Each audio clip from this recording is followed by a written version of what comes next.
Aleluias. Você já pode se sentar nesse momento. Nós estamos em dias de conferência.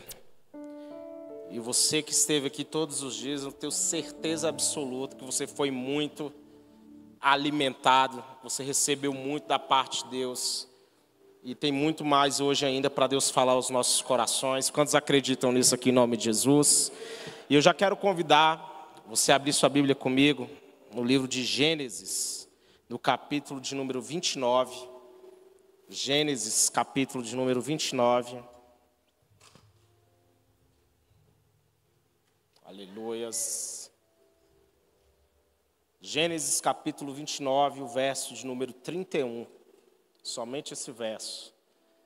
Gênesis 29, capítulo 29, verso 31.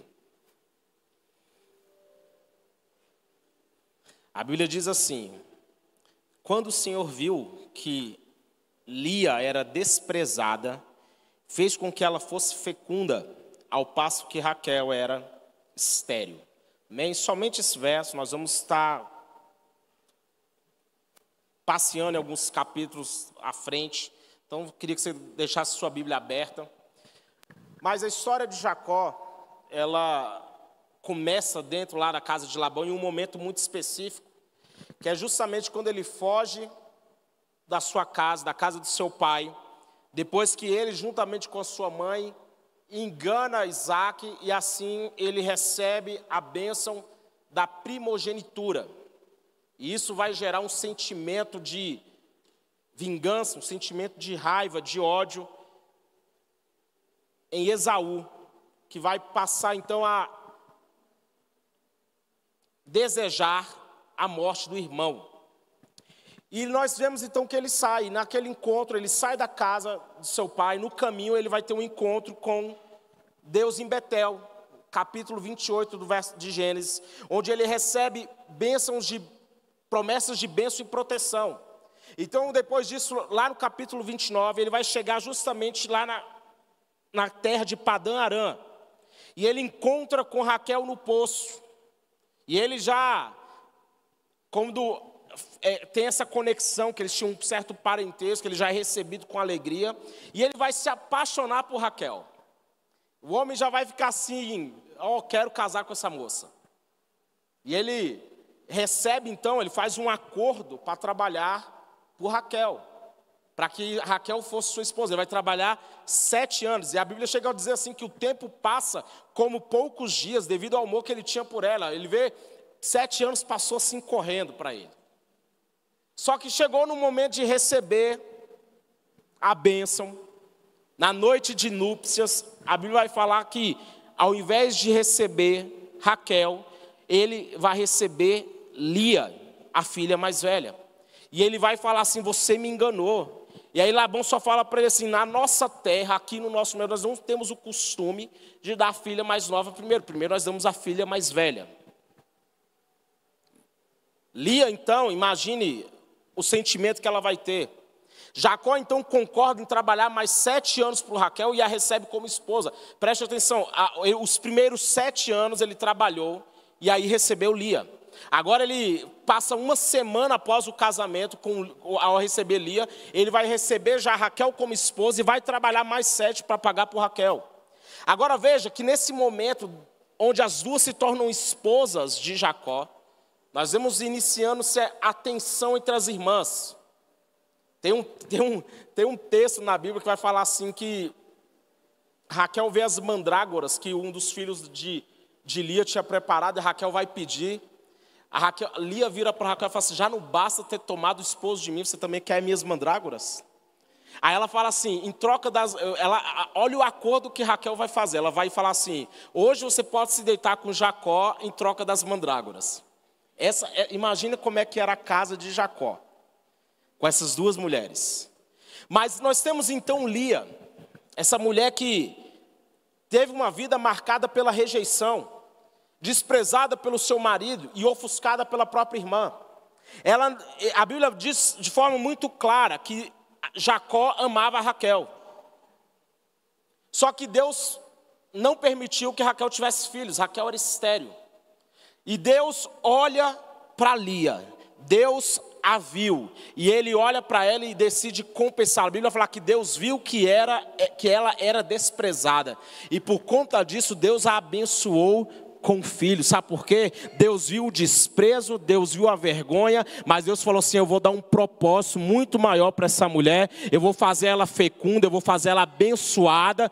Deus viu, o Senhor transformou a dor dela em propósito. Você pode dizer isso para alguém? Deus vai transformar a sua dor em propósito, Ele vai transformar a sua vergonha em júbilo, Ele vai transformar as suas derrotas em um testemunho. Em Isaías capítulo 61, verso 7, a Bíblia diz assim: que em lugar da vergonha vocês terão dupla honra. Em lugar da afronta, exultarão na herança recebida. Por isso, em sua terra possuirão o dobro e terão perpétua alegria. Agora veja o momento que eu quero frisar na vida dessa mulher, que ela vai ter filhos. E esses filhos, eles representam estágios muito evidentes na vida de Lia. Lia, como eu disse, era desprezada, mas Deus a abençoou, e cada filho que ela vai ter revela um novo estágio de redenção na vida dela. Spurgeon, ele tem uma frase que ele diz assim, que a graça ela não nos encontra dignos, mas ela nos faz dignos. Então ela vai ter o primeiro filho, o nome dele é Rúben, e o nome dele significa assim: o Deus que vê minha aflição. O primeiro filho que ela vai ter, ela dá esse nome dizendo: o Senhor atendeu a minha aflição. Deus viu o sofrimento, Deus viu o desprezo, Deus estava consciente daquilo que aquela mulher estava vivendo. Lá em Êxodo capítulo 3, no verso 7, a Bíblia vai falar assim, que certamente, Deus falando: eu vi a aflição do meu povo que está no Egito, ouvi o seu clamor por causa dos seus feitores, conheço o sofrimento do meu povo. E é interessante porque nos nossos momentos de luta, nós temos uma tendência a imaginar que Deus não está vendo ou que Ele não se importa. Nós olhamos para a nossa batalha, para as nossas guerras, para os nossos crises, para os nossos problemas, imaginando que Deus não está vendo. Em seu momento de vergonha, em seu momento de dor, Lia reconheceu que Deus a estava vendo. Você pode dizer isso para alguém assim: Deus está vendo. Deus está vendo os momentos que você acha que não tem saída, os momentos que você fala assim: eu estou no fundo do poço. Ele está nos vendo, Ele está nos contemplando. Não importa qual seja a luta que você tem enfrentado, a enfermidade, aquilo que o diabo tem lançado contra a sua vida, Deus está te vendo. Mesmo quando nós pensamos que não estamos sendo vistos, Ele nos contempla com compaixão. Ele está nos olhando. A Bíblia vai falar assim, que justiça e juízo são a base do seu trono, e graça e verdade vão adiante dos seus olhos. Deus está vendo. O segundo filho que Lia tem se chama Simeão. E Simeão significa o Deus que ouve. O nome Simeão significa: o Senhor ouviu que eu era desprezada.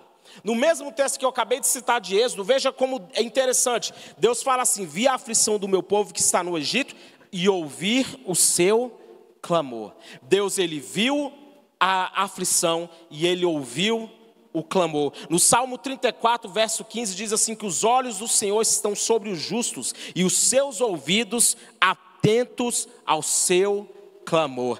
Deus, Ele está atento ao nosso clamor. Ele está vendo a aflição, Ele está vendo a guerra, Ele está vendo a dificuldade, mas também Ele está atento ao nosso clamor. Ou seja, as nossas orações, elas chegam ao trono, as nossas orações são ouvidas no céu. Você pode ministrar isso para o seu irmão? Sim, Deus está ouvindo as suas orações. Deus está ouvindo o seu clamor e Ele vai responder. Queridos, nós temos que sempre ter essa perspectiva. Deus, Ele ouve o nosso clamor, mas também ouve as nossas murmurações. Ele ouve os nossos louvores, mas também ouve as nossas ofensas. Então nós temos muito que saber escolher aquilo que nós vamos liberar. As nossas declarações, as nossas palavras. A Bíblia vai falar assim, que na nossa língua há poder de vida e morte. Quem fizer bom uso dela comerá do seu fruto. Aquilo que nós declaramos, as nossas palavras são poderosas. Então que nessa noite Deus possa ouvir os nossos louvores, que Deus possa ouvir a nossa adoração, que Deus possa ouvir a nossa gratidão. Nós temos muitas... Quem tem aí uma batalha, quem tem um desafio aí para essa semana, quem está com alguma batalha para enfrentar, eu quero dizer para você que independente do que você esteja vivendo, que nessa noite haja em você louvores ao Senhor, que haja nos seus lábios uma adoração ao Senhor, que haja gratidão, que nós possamos nos expressar na presença dEle. Um pregador muito conhecido chamado John Piper, ele fala assim que a oração é a linguagem dos aflitos. E Deus responde aos gemidos. Deus, Ele ouve as nossas orações. Primeiro filho, Rúben, que ela chamou de Deus viu minha aflição. O segundo filho, ela chama de Simeão. Deus ouviu o meu clamor. E ela vai ter um terceiro filho chamado Levi. E Levi significa, agora, dessa vez, se unirá a mim o meu marido. Lia, nesse ponto da vida dela, ela ainda está buscando a aprovação do marido. Ela ainda está buscando uma posição mais privilegiada. Porque mesmo ela acredite, mesmo tendo essa consciência, e eu gostaria muito que você prestasse atenção nesse ponto, mesmo sendo consciente que Deus estava vendo a situação dela, mesmo sendo consciente que Deus a ouvia, Lia ainda tinha os olhos naquilo que obviamente é natural da humanidade dela. Ela buscava a aceitação do marido. Ela buscava reciprocidade. Mas mesmo diante dos dois filhos que já haviam nascido, certamente ela ainda olhava, ela ainda recebia do marido um olhar de desprezo. Isso aqui é conjecturação minha. Mas para ela dar esse nome para o filho, ela está falando, dessa vez certamente o meu marido se unirá a mim. Ou seja, dessa vez com esse filho a coisa vai começar a ser diferente. Isso aqui é uma coisa nossa, é um péssimo hábito que nós temos de continuar dando às nossas vitórias esse tipo de foco. Nós vemos tantas ações de Deus na nossa vida, mas nós continuamos procurando no olhar humano uma aceitação que não é a resposta. Ela procurava dar um significado para a vitória dela que não era o certo, que não era o correto. Ela buscava encontrar ali no próprio marido um senso de realização. Vocês estão entendendo isso aqui em nome de Jesus? Simeão representava isso. Levi representava isso. Mas nós temos esse hábito de dar às nossas vitórias, mesmo as que são em Deus, um gostinho de vingança. Um gostinho de agora eu vou provar. Sabe aquela música que tem sabor de mel? Ninguém precisa cantar, né? Nós temos essa posição diante das nossas conquistas. Nossas vitórias, elas não são outra coisa senão uma expressão da bondade, da misericórdia de Deus. Aquilo que nós conquistamos, aquilo que nós avançamos, elas não são outra coisa senão uma expressão do caráter de um Deus bondoso. Então Deus vai te dar a vitória, mas Ele vai te dar a vitória, querido, para você ser um testemunho do poder dEle, para você falar assim, Deus está aqui agindo na minha vida, o que Deus fez na minha vida, Ele pode fazer na sua. A bênção financeira que Ele manifestou na minha vida é aquela que Ele pode manifestar na sua. A cura que aconteceu na minha vida é aquela que Ele pode manifestar na sua vida também. As nossas vitórias falam sobre o caráter de Deus. Olha o que vai falar em Gálatas, capítulo 1, verso 10. Procuro eu, porventura, agradar a homens ou a Deus? A dor continua quando nós colocamos a nossa identidade na aceitação humana. Como eu disse, aceitação, esse senso de pertencimento é um desejo da alma humana. Mas nós não podemos deixar que isso nos defina. O quarto filho, Judá. E Judá, ele é a virada na história de Lia. Judá, significa, desta vez louvarei ao Senhor. E eu quero fazer um ponto extra aqui nessa tribo, porque a história de Judá é interessante, porque ela é a tribo que carregaria a herança messiânica. Da mulher rejeitada, nasceu o Messias, o Salvador. Judá foi escolhido para carregar a promessa messiânica. Lá em Isaías capítulo 11, primeiro diz assim, do tronco de Jessé sairá um rebento e das suas raízes brotará um renovo. Miqueias capítulo 5, verso 2 fala assim que, e você, Belém Efrata, que é pequena demais para figurar como grupo dos milhares de Judá, de você me sairá aquele que há de reinar em Israel, e cujas as origens são desde os tempos antigos, desde os dias da eternidade. Jesus nasceu da tribo de Judá. Hebreus 7,14 fala assim: pois é evidente que o nosso Senhor procedeu de Judá, tribo a qual Moisés nunca falou nada a respeito de sacerdócio. Olha, isso aqui é coisa para enlouquecer a cabeça da religião. Por quê? Porque Jesus não veio de uma descendência sacerdotal da tribo de Levi. A Bíblia vai falar que Jesus veio, o sacerdócio dele é de Melquisedeque. Eu não vou entrar muito nisso aqui, porque senão a gente poderia falar só sobre Judá. Mas Judá representa exatamente isso. Aqui, no nascimento de Judá, nós vemos que Lia mudou o foco. Não é mais sobre a aceitação aos olhos do marido. Não, agora ela está olhando para Deus. A mensagem agora, ela não está mais pretendendo enviar uma mensagem, mas buscando um reconhecimento humano, mas agora ela está falando assim: nesse momento da minha vida, eu vou louvar ao Senhor. Salmo 146, verso 2 diz: louvarei ao Senhor durante a minha vida. Judá, ele significa isso, significa louvor. E da tribo de Judá nós vemos Davi, o próprio Messias, Jesus Cristo. Acredito, tem uma frase do pastor Hernandes Dias Lopes, é uma referência, ele fala assim: quando nós paramos de esperar dos homens aquilo que só Deus pode nos dar, nós encontramos a verdadeira paz. Então veja, ela teve Rúben, ela teve Simeão, ela teve Levi. Nos dois primeiros, os filhos nascem. E o estágio da vida dela é aquela de olhar assim e falar assim: olha, o primeiro ela fala assim: o que eu estou vivendo aqui, Deus está vendo. Mas você não vê uma mudança para ela. O marido continuava dando preferência para Raquel. Depois nasce o segundo filho, Simeão, e a coisa não muda para ela. No terceiro, como eu citei, ela espera que com isso a coisa vá mudar novamente. Então ela fala: dessa vez o meu marido vai se unir a mim. E nós podemos entender que mais uma vez ela não recebeu aquilo que ela esperava.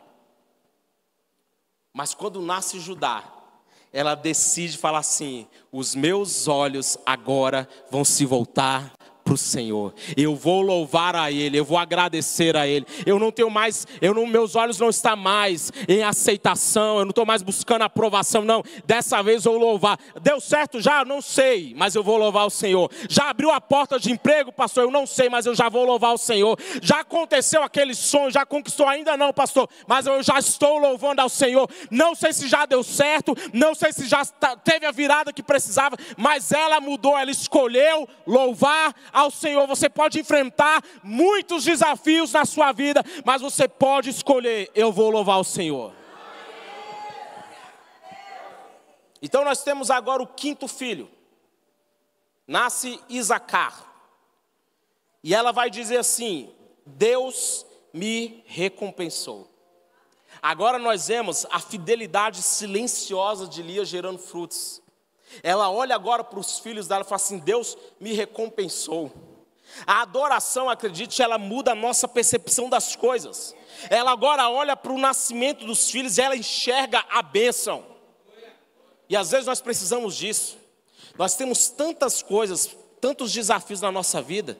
Nós temos tantas batalhas, mas acredite, vou repetir: a nossa adoração muda a nossa percepção das coisas. Ô querido, alguém que vai enfrentar uma luta sendo adorador, ele olha para a luta de um jeito diferente do que aquele que só olha para a luta murmurando. A adoração, ela muda a nossa percepção da luta.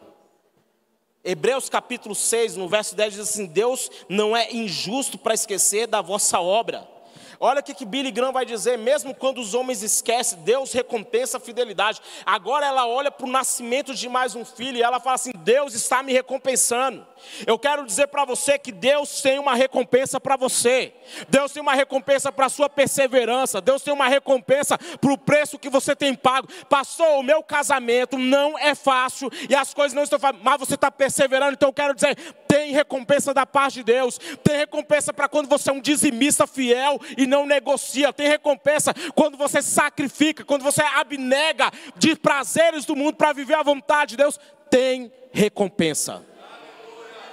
Sabe o que Jesus vai falar? Que nós vamos receber muito mais nessa vida, quando nós abrimos mão. Nós receberemos muito mais nessa vida e na porvir a vida eterna. Aqui, nós não pregamos que você vai ter que ficar sendo o bichinho de Jacó até o dia que Jesus voltar. Você não precisa viver uma vida miserável, desculpa a força da palavra, ou apegada a uma apologia à pobreza, pensando que isso é uma virtude espiritual, quando na verdade você pode desfrutar do melhor dessa terra. Deus tem recompensa. Fala para o seu irmão, Deus tem uma recompensa. Eu já citei esse texto, então me permita ler ele de novo. E eu quero profetizar essas palavras de Isaías sobre a sua vida. Em lugar da vergonha, Deus vai ter dupla honra para a sua vida. Em lugar da sua afronta, você vai receber, você vai exultar na sua herança. Profetize isso aí sobre a sua casa.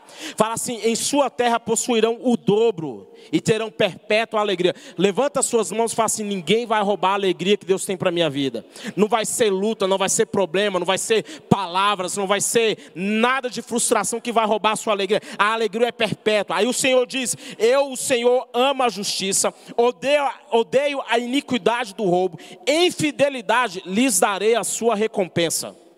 Fala, Deus vai te dar a sua recompensa.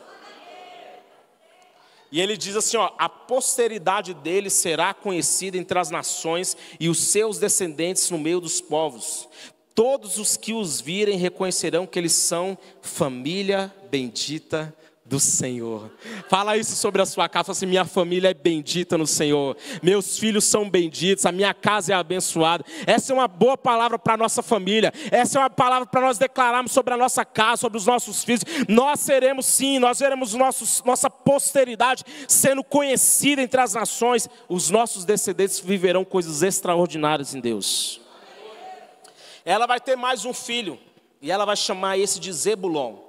E olha que interessante que Zebulon significa assim, ó: Deus me deu um bom presente. Ela agora para de reconhecer, de olhar para os filhos que foram nascendo como uma conquista. E ela começa a olhar assim: isso foi uma dádiva de Deus para mim. Se você acompanhar todo o nascimento dos filhos dela, veja, preste atenção, que Raquel também vai ter filhos. Chega um momento que Raquel chega a virar para Jacó e fala assim: dá-me filho, senão eu morro. E Deus vai responder Raquel, porque é assim que Deus trabalha, irmão. Enquanto Lia e Raquel estavam disputando alguma coisa, Deus estava estabelecendo um propósito para ambos. Isso fala muito sobre a igreja de maneira geral. Não importa se é embaixada do Novo Tempo, se é Assembleia de Deus, não importa qual é a placa da igreja, Lia e Raquel, não importa, o propósito de Deus para ambas vai se cumprir. Amém ou não amém? E aqui, ela chega um momento onde ela para de ter filhos. Se você ler todo o capítulo, aí eu convido você a fazer isso, ler a Bíblia em casa. Ela chega um momento onde ela para de ter filhos, ela vai buscar. E aí ela novamente vai engravidar e vai ter filhos. E aqui, quando Zebulon nasce, ela fala assim: Deus me deu um bom presente. Ela reconhece que agora não se trata mais de uma conquista. E nós temos uma tendência natural de focar naquilo que nós não temos. Ontem, como foi ministrado aqui pela pastora Isa, nós temos muito essa tendência de olhar para aquilo que ainda não temos, para aquilo que ainda não aconteceu. Mas nós temos que aprender a olhar para as coisas que Deus já manifestou na nossa vida. Em Tiago 1,17 diz que toda boa dádiva e dom perfeito vem do alto, descendo do Pai, em que não há variação nem sombra de mudança. Zebulon é a honra ao Senhor. E a honra ao Senhor é um estado natural de um coração grato. Quantos são gratos ao Senhor aqui? E agora ela diz assim: olha, o que eu estou vivendo é um presente de Deus. O que está acontecendo na minha vida é um presente. Uma frase de um autor vai falar assim, que a graça, ela não é um mérito. Ela é um presente para quem sabe que nada merece. A graça que nos alcançou não foi algo que nós fomos lá e conquistamos. Ela olha agora para os frutos na vida dela e ela sabe que aquilo lá é favor de Deus. Que cada etapa da vida dela foi Deus se manifestando. Querido, eu não sei em que estágio você se encontra. Talvez o que vai nascer na sua vida nesse tempo seja o Rubem. seja aquele olhar de assim: Deus viu a minha aflição.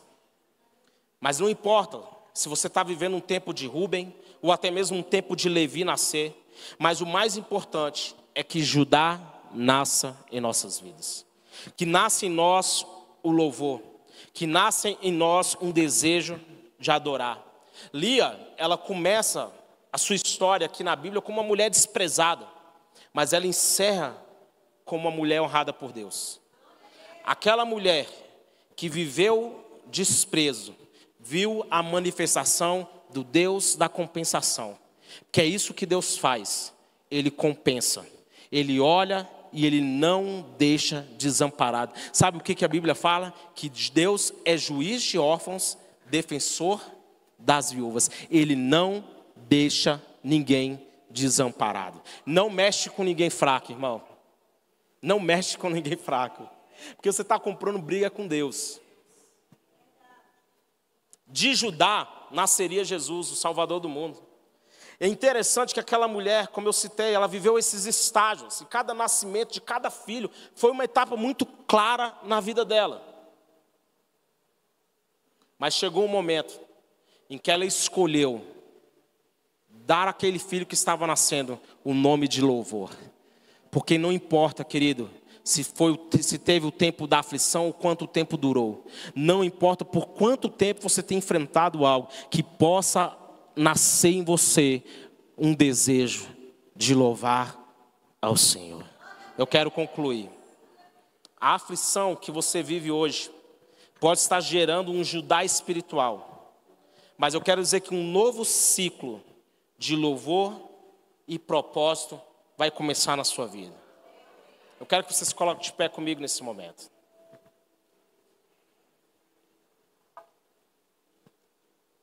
Se ponha de pé.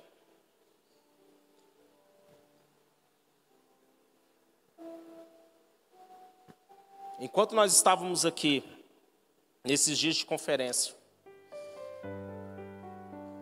e recebendo cada uma das ministrações, ontem, enquanto eu estava sentado ali, e a pastora Isa contando um pouco daquele testemunho dela, dos momentos que pareceram ser trágicos, mas que se tornaram exatamente testemunho. Isso é sobrenatural. Porque nós não temos muitas vezes esse raciocínio, né, Rômulo? De pegar o nosso pior momento, olhar para onde nós estamos hoje e ver que aquilo lá, tudo que nós vivemos, hoje é um testemunho do que Deus fez na nossa vida. Porque teve aquele acidente que poderia ter sido o fim, mas não foi. Aquela dificuldade financeira que perdurou por muito tempo, mas que hoje você está aqui ainda com novas oportunidades, e você vai ter mais uma semana começando, você vai ter mais uma segunda-feira pela frente, você tem mais um tempo para desbravar e para conquistar. Lia, ela podia ter encerrado ali a sua história apenas como isso, como uma mulher desprezada, mas ela não é isso. Ela é aquela que da sua linhagem nasceu o nosso Salvador. Porque Deus, Ele faz isso, irmão. A Bíblia vai falar assim, que Deus pega as coisas loucas, as desprezadas, as que nada são, para reduzir a nada as que são. Só para mostrar assim que quem é maior é Ele. Só para dizer assim que a loucura do mundo, que a loucura de Deus é maior? Mas sabe que a sabedoria do mundo. Obrigado. Uma salva de palmas para o bispo. Eu quero dizer para você nessa noite, feche seus olhos comigo.